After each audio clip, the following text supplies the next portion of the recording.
Hi, it's Gary. Welcome to today's video. Today it's fountain pen focus day and we're going to be focusing on this. This is the Ranga Model 5.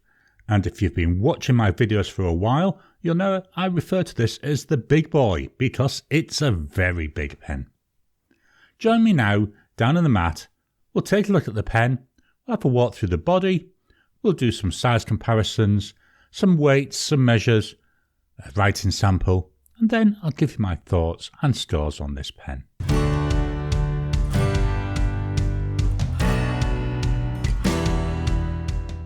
Here we are down on the mat.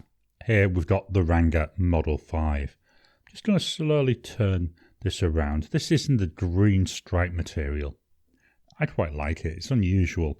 You know, we've got lots of green. I love my greens. But then we've got bits of greys and white, you know, all on this gorgeous black background. And even the greens, you know, we've got various different tones. It's a really nice acrylic material. The trouble is, with these pens, there's no clips. You don't know if you've gone all the way around or not. So we'll leave it there. Now, this is a big pen. I'm going to fetch in another pen straight away. The pen I'm going to fetch in is a Cult Pens mini fountain pen. And it's the smallest pen in my collection. Just line them up roughly so the tops are aligned. As you can see, we've got little and large here. Reminds me of a UK program for when I was growing up, little and large. But you can see the difference. Not just in widths, not just in lengths, but the whole pen's so very different in size. We will do some more size comparisons shortly. Let's take a look around the body. So at the top, we've got a dome. The material is acrylic, and it's all one piece of material by the look of it. It's very smooth. It looks like it's been quite highly polished. But it's not a fingerprint magnet. You know, I've been using this for about 18 months now and struggled to see anything like fingerprints or smudging on there. The dome very quickly comes into the top of the cap, which is one single width all the way down. At the bottom of the cap, we've got this seam down to the body. They're both the same width. Yes, you can feel the seam when you run your finger over it, but there's no drop off. With the body, to my eye, it actually now bulges out ever so slightly. And then once we're about maybe a third of the way down the pen, we start to taper in till we get to another domed end. Again, nice smooth material. Can't feel any seams. I think it was just all one piece of acrylic that's being used. I really like this pen. I say it's green stripe. Just turning it around one more time. Let's take the cap off. So it's going to be hard to see how many turns we've got. So hopefully we've got this line here. And that's what we're going to use as an indicator. So we go. There's one turn. That was about 1.5 turns. Off comes the cap, revealing this Ranga nib. When you order your Ranga pen, there's a massive variety of nibs you can choose from. There's the Ranga ones, which is what I got. Bought there was Yoho. There was some titanium nibs. When I get my next Ranga, I think I may sweet talk the wife, see if I can get some extra cash so I can get a titanium nib. I really like the idea of trying out a titanium nib. The nib, it's a number 6 size, so you could easily change this. I haven't bothered because I like the nib I've got on here. It's a broad nib, writes really well. I do like the two-tone effects on nibs. I think they just add a little bit of interest. From the nib, we transition up to the section. The section, like the rest of the pen, it's big. The bottom of the section, we've got a really noticeable lip. I would say that could be at least 3mm, if not 5mm wide. That is really noticeable. But it's nice. I hold my pens down near the bottom. So my fingers actually rest on that. And it's like a shelf. So it's not digging in. My finger is just sitting there. The section itself isn't as long as you think. Certainly when compared to the rest of the pen. And it seems to be there's no hourglass shape. It just goes straight tapering out until we come to the threads. Lots of threads, as you can see. That was 1.5 turns to come off. Let's take off the body. A lot of threads, holding the body in place. And we're still going. There we go. Inside, there's an included cartridge converter. Now, I've only ever used this with the cartridge converter. Because the body's made from that one piece of material, because there's no metal fittings, you could eyedropper this pen. You've got enough threads to hopefully make it a little bit safer. And yes, you could put some silicone grease and maybe see if you can get a wide O-ring to put on there. But given the size of the pen, I've not bothered with it because I think if I eyedroppered this, it would be going for about a year before I would need to change the ink. And I do like to change my ink really frequently. But overall, in terms of pen, I really like the look of this. It's nice. It's different. Not as different as my other pens, but it's a big pen. That's one thing I'm going to keep stressing, the size of this pen. Let's swap over and we'll do some size comparisons. First size comparisons, my standard two pens, Pilot Metropolitan, Lamy Safari. Totally looks small compared to the Ranga. Let's take off the caps. Uncapped, I've tried to line up the top of the nibs here. The Ranga now still bigger, but not as much as it used to be. So definitely there's still some size in that pen, even when it's uncapped. Let's post the pens. I've posted the pens. It's a big pen still, isn't it? It looks absolutely massive. It's number 6 nib, so you can see that compared to the other two pens. Just going to show you this. This is the pen in my hand posted. It's just too long. It really is. It's not overly heavy because the acrylic isn't that heavy, but just, it's like having a magic wand. Unposted, it's lovely. I personally don't think anyone would need to ever have this posted to write with. Let's swap over again, and what I'm going to do is fetch in some pens that are in roughly the same price range. So the pens I've brought in a TWSBI VAC 700R in the iris pattern. That was 130 Aussie dollars. I've also brought in a Laban 325 in Cambridge Brown, which was $146. The Ranga Model 5, that cost $142. So in the middle of the two pens. Now, I've deliberately not shown these posted because we've seen how long the pen is posted. One thing we will notice, all three of these pens, they've all got number 6 size nibs. The Ranga still longer. And because of the width of it, I don't know if you can see, less so with the TWSBI, but with the Laban, I can't get it actually to go on there straight, so the Laban is on a slight angle. Let's just pop the caps on. Again, as we expect, the Ranga just so much bigger. Let's swap over the view and we'll fetch in the rule of measuring. Here we've got the rule of measuring. Let's fetch the pen in. So with the cap on, 17.6 centimeters. Uncapped, 15.2 centimeters. Posted, 21 centimeters. Massive pen.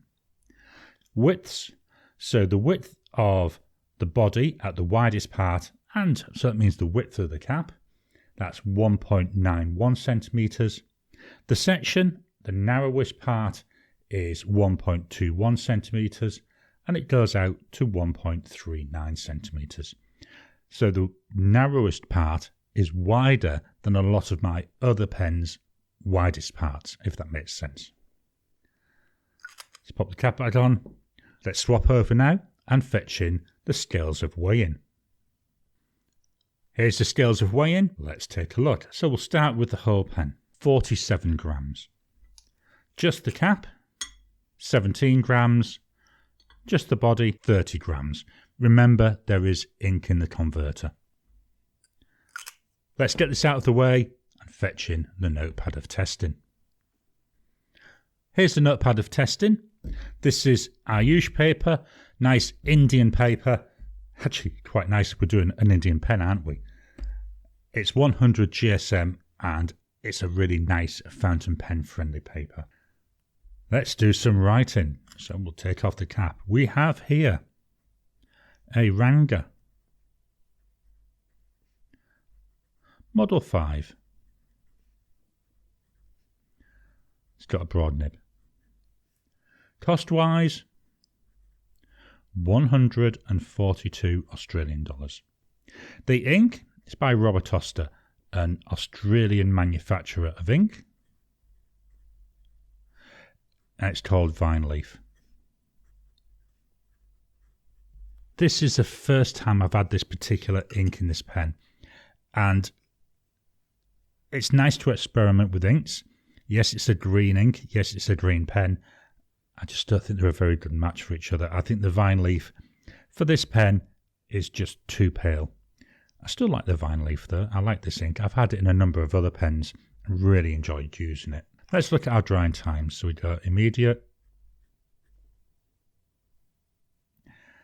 You can see it looks dry compared to a lot of my other inks that I've had. 10 seconds. Okay, we'll go for 10 seconds again because Gary was stupid and just wiped it straight away. 10 seconds. 30 seconds.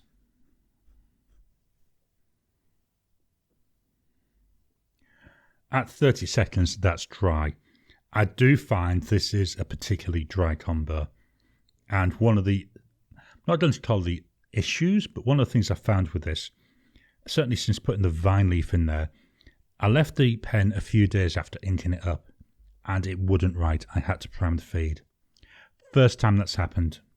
All the other inks I've had in here have been fine. So I just think this is a particularly dry ink for this pen. I'm going to move the mic down to the paper so you can hear the pen writing.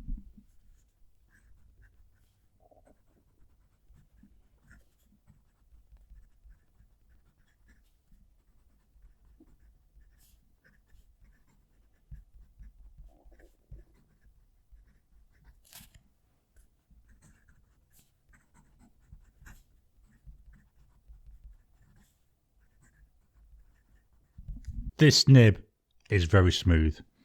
The Ayush paper has got a bit of texture to it, and even that texture, I can't feel it at all when I'm writing. Yes, there's a little tiny bit of feedback there, but what I'm feeling through my hand, it's not like glass, but there's just no feedback coming through my hand. I don't want to say gliding over the paper, but it feels just like it's just off gliding. So in one respect, from my personal point of view, I like my pens to have a bit more feedback. But yeah, it's not too bad though. It's still pleasurable to write with. We'll look at line variation. So this is with no pressure. I'm going to add some pressure. Tiny bit of difference, but not a lot. It's a fairly stiff feeling nib.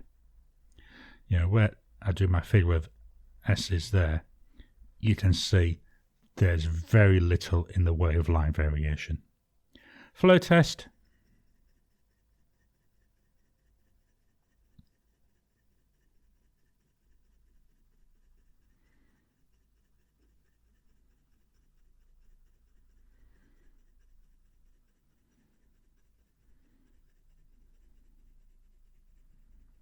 That goes over this A4 sheet really well, just keeps going and going. As I said, the colour though, very pale and does feel dry. Just going to fetch in my Tomoe River notebook. This is 52 GSM Tomoe River paper.